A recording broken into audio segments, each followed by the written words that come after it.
So my first question is, how do you track Santa?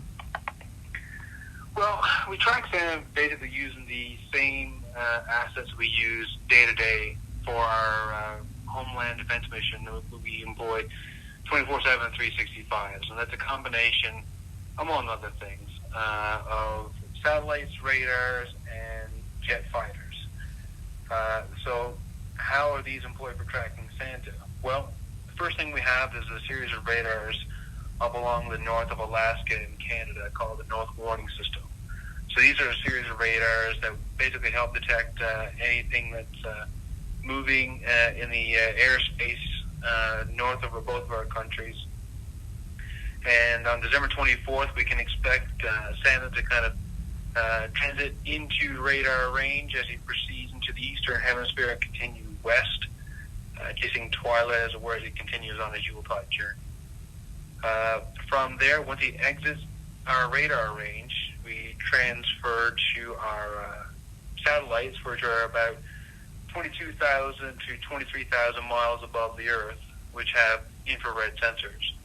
Now, day to day, these same sensors detect ballistic missile activity around the globe. And from there, we assess whether that missile activity is a threat to Canada or the United States. However, on December 24th, a much more lighthearted mission as far as tracking the heat signature from Rudolph's nose. So, as Santa transits from Japan, Australia, India, and coming all the way back across the Atlantic, then essentially he comes into a part where we can employ our jet fighters. And the first time we greet him is off the coast of Newfoundland, Canada, where our Royal Canadian Air Force CF-18 jet fighters go up, fly, greet, and then escort Santa through Canadian airspace until his course transferred control over to our F-15s and F-16s throughout the continental U.S. And then finally to our F-22s, which are employed in Alaska. Until finally, of course, he transits back down to Hawaii and through the Midway Islands and then back to the North Pole to conclude Christmas for him, and then it starts for the rest of us.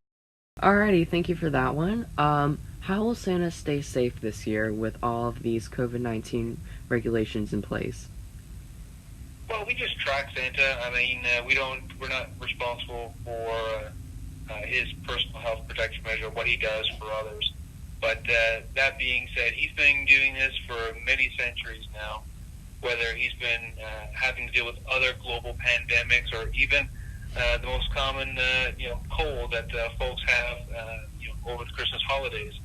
He's found a way to avoid that and avoid transmitting that to others, and we're sure he'll continue to do that, much like we've basically taken measures to ensure that we're able to execute our mission 24/7, 365. Alrighty, here's your next question. What have you done differently within operations this year than any other year? Well, I guess before getting in and how we've done things differently, I guess the best way to start is to say what's remains the same. So we still have our website, which is www.noradsanta.org. So folks can follow along with that, get information on North American Aerospace Defense Command, and what we do and how we track Santa. In addition, you can also log onto that website on the 24th of December to get a graphic of Santa on his Yuletide flight, which we provide with our partners. In addition to that, we also have our apps, which are available on the Apple App Store and Google Play Store.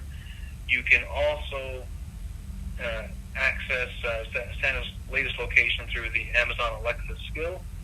And GM vehicle owners can use the OnStar feature. Just push the little blue button, ask where Santa is, and you can get the latest there. So all that's the same. What has changed a bit is that we still have our call center, which is 1-877-HI-NORAD, which folks can call into and get the latest. But due to COVID mitigation precautions, we've had to reduce the amount of call operators that we have in that call center this year. Typically, we have about 1,500 volunteers from all around the community and certainly all around the country to come in to support that call center. But this year, we're not able to get that amount of people cycling through the call center. So we've had to drastically reduce that or find other technological means to support that feature. So while we are basically ensuring that the health and safety of the people that do manage that, for anyone who calls in, if you have any issues getting a hold of a live operator, you can still at the very least get a recorded message that will give you the latest on Santa's progress. And in addition to that, like I said before, if the phone is your preferred method to call in, we do have those other means available. That's the website, the apps, and of course the Alexa skill and whatnot. Thank you so much. That concludes this interview. Thank you so much for doing this. No problem. Have a good day. You too.